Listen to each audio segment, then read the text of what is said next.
Those making over $100,000 per year, how hard was it to get over that threshold? 7 years in a union machine shop. Right now I make $47.49 an hour, which is only $98,779 a year, 40 hours a week, 52 weeks a year, but in July I'm getting a raise that'll put me at $50.34 an hour and $104,707 a year, without overtime. If I actually worked OT, I could probably hit $175 easily. Pretty easy, just keep failing upwards. I am a chef, and until I started my own I thought I was a fuck up. Turns out, nah, I just like simplicity and no yelling.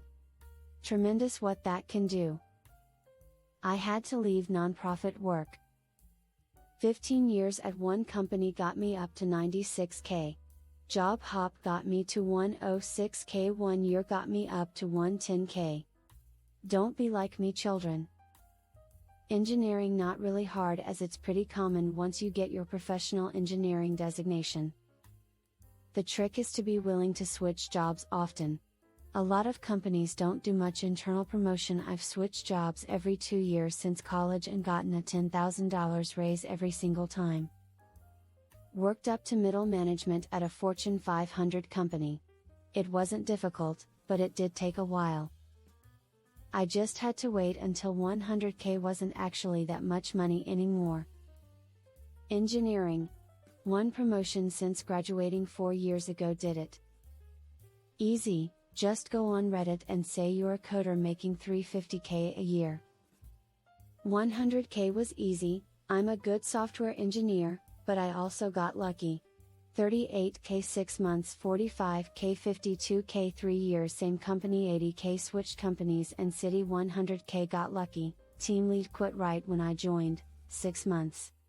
So I went from 38K 100K in 5 years. This was back in 2000s. 200K is where I keep slamming my head against base salary wise, and have been for like 5 years. It's always the stock and whatnot that puts you over 200K. Wasn't hard at all. The worst part is the depression. The trick is to balance it out with functioning alcoholism. I'm a dental hygienist.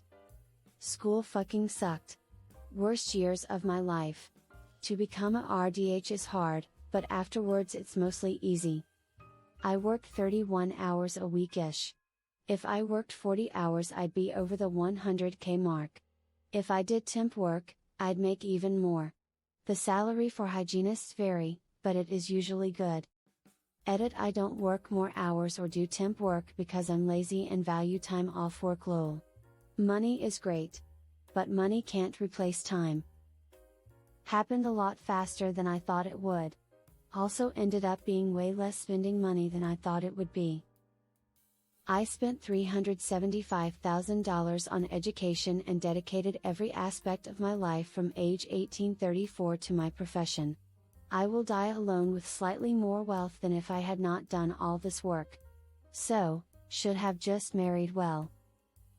Went to school for software engineering. Took it seriously and found a good job out of college. Stayed with that company for long enough, then took higher paying job offers. Now make 150K at 35. Pick a job that's needed and pays well enough to fit your lifestyle. You don't need to love your job, just like it enough to get through the hard days and enjoy your time outside of work. 1. Pick trade. 2. Start apprenticeship. 3. Turn out and make over 100K. I chose plumbing. I'll be honest, it wasn't easy. 5 years of apprenticeship night school while also being an apprentice, doing all the bitch work and then some while getting married, buying a house, and starting a family. It was a rough 5 years, but coming out of it on the other end, life is pretty good. Even though 100K isn't what it used to be, I feel lucky to be living relatively comfortably. Once our student loans are paid off, life will be much better. In a call area, pretty easy. Entry-level office admin secretary roles here start at 80K and break 100K gross after 2-3 annual raises promotions. This is of course offset by $4,000 rents for 1 bedrooms in the city. It wasn't hard but had to sacrifice a ton of freedom and sanity in my 20s to make it happen. Constantly traveling. Living out of different motels every week for months on end. Glad my wife stuck with me through all those years cause it was so serious bullshit. Took a lot of years to get my head back on straight after leaving that line of work. Got my CDL and after 6 mo of driving, I started training new long-haul drivers. Cleared $116,000 my first year and hated myself for not doing it 15 years earlier. Today, I took a $85,000 year job doing similar work locally because being home every day became more important. Had I started younger, I could have rode that gravy train longer, and perhaps increased it even more. It took me into my 40s and having a full-time job, a full pension from 20 years in the Navy, and my wife having a full-time job for our household to finally claim just barely over $100,000 on our taxes. So yeah, it's easy. All you need is 3 incomes from only 2 people. I had to job hunt and job hop as my full-time job for 2 years stem. Now basic annual raises feel substantial and I can just coast. Very hard. Had to start on the bottom of the totem pole. My first ever job was minimum wage at $7.25 hours back in 2012. In the 12 years between then and now I changed careers twice and have moved around to many different jobs to get raises and promotions.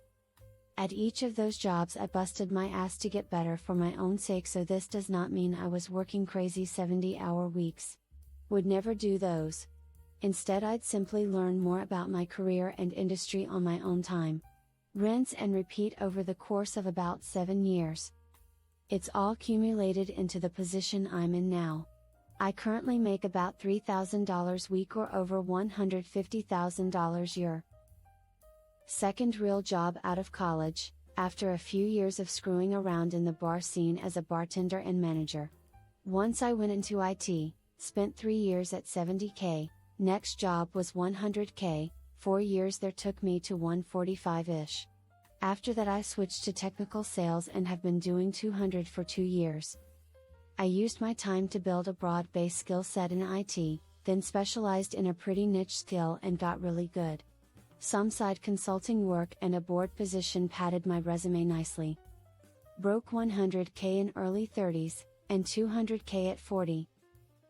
Not that hard because of location, because everything is inflated here. To put it in perspective, a single person who makes $60,000 or less qualifies for rental assistance.